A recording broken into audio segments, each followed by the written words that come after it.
শ্রী শ্রী গুরবে নমঃ। আর্যবাণী চ্যানেল থেকে আমি অ্যাস্ট্রোপামিস্ট শ্রী অনিশ বলছি। দেখুন, আপনারা অনেকেই জ্যোতিষশাস্ত্রকে ভালোবাসেন, জ্যোতিষশাস্ত্র শিখতে চান। এবার কোথায় শিখবেন, কোথা থেকে শিখবেন, এটা কিন্তু একটা বিরাট বড় প্রশ্ন চিহ্ন আপনাদের। তো দেখুন, আপনাদের আজকে তিনটে কথা বলবো, তিনটে কথা। এটা একটু বিশেষভাবে বিচার করবেন কোনো জায়গায় অ্যাডমিশন নেওয়ার আগে। হ্যাঁ, আপনি যে কোনো ইনস্টিটিউটে অ্যাডমিশন নিতে পারেন, সেটা আপনার ফান্ডামেন্টাল রাইট, আপনি কোন ইনস্টিটিউট থেকে অ্যাডমিশন নেবেন।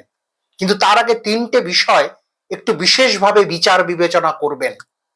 1 নম্বর, দেখুন,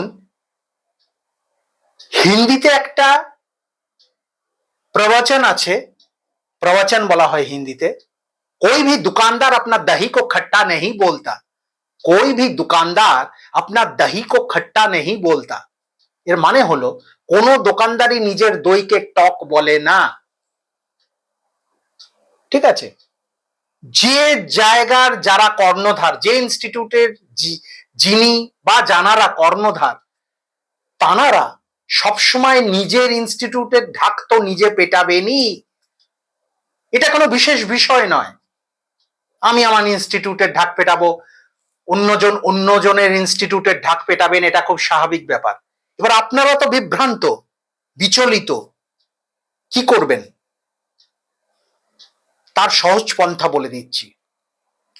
ইনস্টিটিউটের কর্ণধাররা কে কি বলছেন সেদিকে তাকাবেন না, বরঞ্চ সেই ইনস্টিটিউট থেকে পাস আউট স্টুডেন্ট যারা, সেই ইনস্টিটিউটের প্রাক্তনী যারা, তাদের কি অভিজ্ঞতা সেই ইনস্টিটিউট সম্পর্কে, সেইটে জানার চেষ্টা করুন।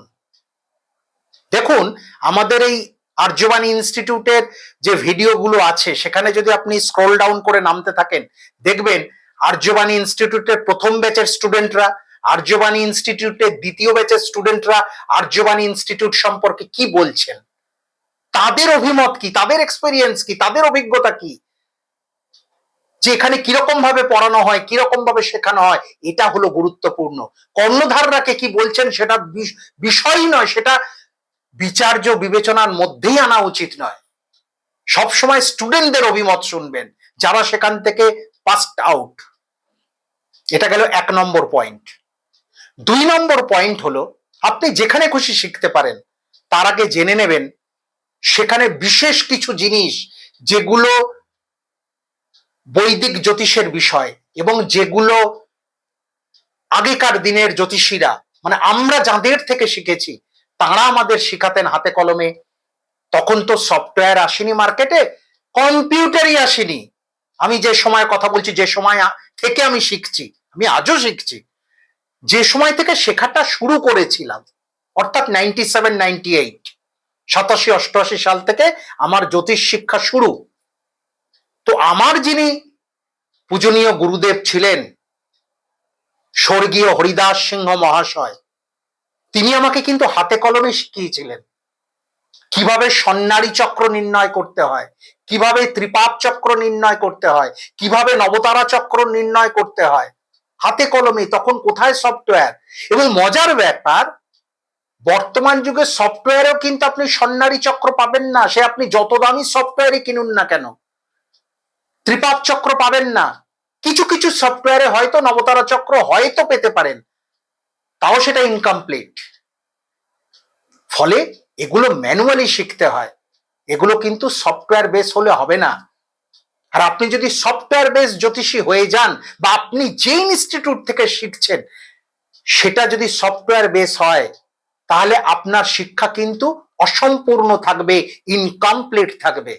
কেননা আপনাকে তো সন্ন্যারী চক্র শেখানো হবে না, আপনাকে ত্রিপাদ চক্র শেখানো হবে না, আপনাকে নবতারা চক্র শেখানো হবে না, ইত্যাদি অনেক অনেক অনেক কিছু শেখানো হবে না।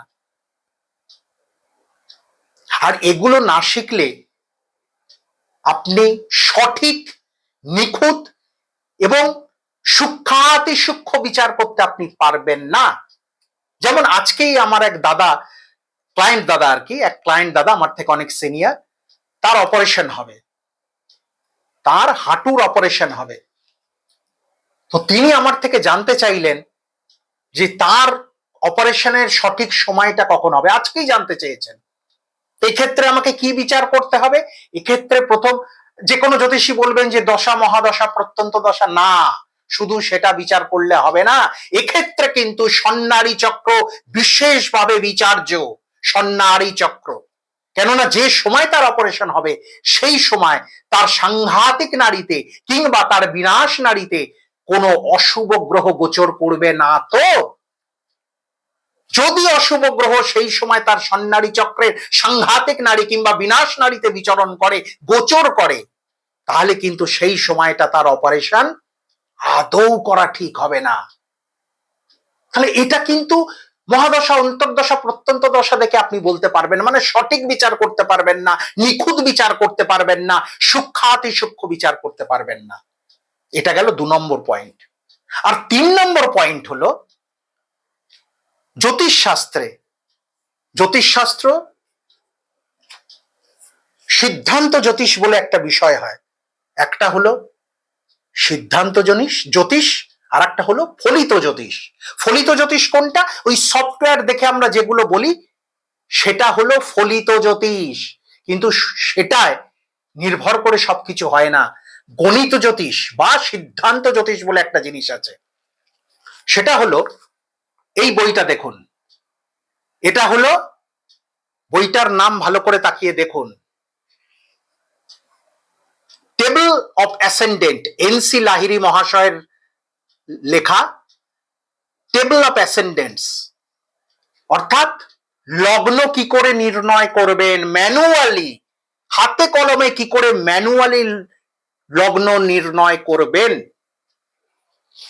যেখানেই অ্যাডমিশন নিন আপনি আগে জেনে নেবেন এটা আমাকে ম্যানুয়ালি শেখানো হবে তো, যে লগ্ন কি করে নির্ণয় করতে হয়। আর একটা বই আছে, সেটাও এনসি লাহিড়ী মহাশয়ের, সেটা হলো এফিমেরিজ। এটা যেমন টেবল অফ অ্যাসেন্ডেন্টস লগ্ন নির্ণয়ের জন্য, আর জন্মকালীন আপনার গ্রহ কে কোথায় ছিল, কোন গ্রহ কোথায় ছিল, কি অবস্থানে ছিল, সেটার জন্য এফিমেরিজ লাগে। এফিমেরিজ দেখে হিসেব করে ওগুলোকে বসাতে হয়, হাতে কলমে করতে হয়। আপনি যেখান থেকে খুশি অ্যাডমিশন নিন, কিন্তু জেনে নেবেন যে টেবল অফ অ্যাসেন্ডেন্টস ম্যানুয়ালি শেখানো হবে তো, লগ্ন নির্ণয় ম্যানুয়ালি শেখানো হবে তো, এফিমেরিজ দেখে ম্যানুয়ালি আমাকে গ্রহদের গ্রহাবস্থান বিচার শেখানো হবে তো, এটা কনফার্ম হয়ে নেবেন আগে। কেননা অধিকাংশ জায়গাতেই কিন্তু এগুলো ম্যানুয়ালি শেখানো হয় না, সফটওয়্যার হয়ে গেছে, সফটওয়্যার বেসড। কিন্তু সফটওয়্যারে কমপ্লিট ডেটা কিন্তু পাওয়া যায় না। সফটওয়্যারে শুধু ভালো ভালো কথাগুলোই লিখে যায়, শুধু ভালো ভালো কথা লিখে সফটওয়্যারে। এবার সেটা দিয়ে যদি আপনি ক্লায়েন্টকে বলে দেন যে এইটা দেখে নিন তাহলেই হবে, তাতে কিন্তু ক্লায়েন্টের কবে কখন বিপদ হবে, কি হবে না হবে, ডিটেলস, সূক্ষ্মাতি সূক্ষ্ম বিচার, নিখুঁত বিচার, নির্ভুল বিচার সফটওয়্যারে হয় না কিন্তু। আর অনেক সময় এই লগ্ন নির্ণয় এবং গ্রহদের অবস্থান বিচার এগুলো ম্যানুয়ালি করতে হয় বিশেষ বিশেষ ক্ষেত্রে। ফলে ম্যানুয়ালি কি করে তৈরি করতে হয়, এগুলো হাতে কলমে কি করে তৈরি করতে হয়, তার প্রশিক্ষণটাও অত্যন্ত এবং একান্ত জরুরি, অত্যন্ত এবং একান্ত জরুরি। তো আপনি যেখান থেকে অ্যাডমিশন নিন এই 3টে পয়েন্ট কিন্তু জেনে নেবেন। 1 নম্বর, আবার বলছি, সেখানকার প্রাক্তনী ছাত্রছাত্রী যারা, তাদের অভিমত সেই ইনস্টিটিউট সম্পর্কে 1। 2 হলো ভালো করে জেনে নেবেন স্বর্ণারী চক্র, ত্রিপাদ চক্র, নবতারা চক্র এগুলো শেখানো হবে তো, কারণ এগুলো না শিখলে ইনকমপ্লিট, জ্যোতিষ শিক্ষা ইনকমপ্লিট। তাহলে আপনি শখের জ্যোতিষী হবেন, প্রফেশনাল অ্যাস্ট্রোলজার কিন্তু আপনি নন বা হতেও পারবেন না। আর 3 নম্বর হলো এই দুটো বই থেকে হাতে কলমে লগ্ন নির্ণয় পদ্ধতি এবং গ্রহাবস্থান এগুলো শেখানো হবে তো। বই দুটোর নাম কি?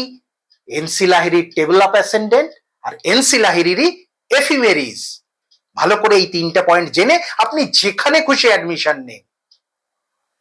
আর যদি আপনার মনে হয় আপনি আমাদের ইনস্টিটিউট আর্যবাণীতে শিখবেন, শিখতে চান বা উৎসাহী, তাহলে এইখানে ফোন নাম্বার দেয়া আছে, ভালো করে দেখে নিন।